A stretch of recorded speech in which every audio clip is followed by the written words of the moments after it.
şampunla yumaq nədir? Nədir ümumiyyətlə? Bu nədir? Pandemiya əleyhinə dərmandımı? Nədir? Nə zibildir? Yəni bu bildiyiniz insanların həyatına qəsd kimi bir şeydir. Dünyada belə şeyə görə cərmələnir insanlar. Adi bir dənə dükanı yuyub yolun ortasına tökməyə görə şampunu. Yəni cərmələnir.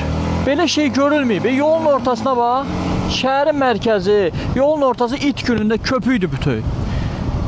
İndi orada da kimsə sürüşsə, yıxılsa, kimsə maşınla və yaxud da nəsə sürüşüb harasa dəysə, həmin adam günah daşıyacaq. Belə şey dünyada yoxdur həqiqətən. Yolun ortasını köpükləyərlər, şampunlayarlar, neyniyərlər. Bu nədir? Mən başa düşəmirəm. Sağ tərəfi köpükləyirlər, sol tərəfi qalır. Bu nə məntiqdir? Niyə var ümumiyyətlə belə bir şey? Bu adamlar hardan düşünür, nə ilə düşünür?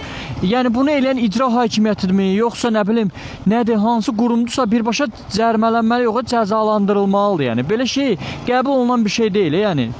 Yəni yolun hərəkət hissəsinə sən durub şampunla, sürüşkən vasitə ilə şey tökməyin birbaşa kiminsə həyatına qəsddir, yəni öldürməkdir. Kimsə yıxılsa həmin şirkətidir, həmin nədirsə onları məhv eləmək lazımdır. Vallahi buna bax, şəhərin mərkəzi bütün köpüydür.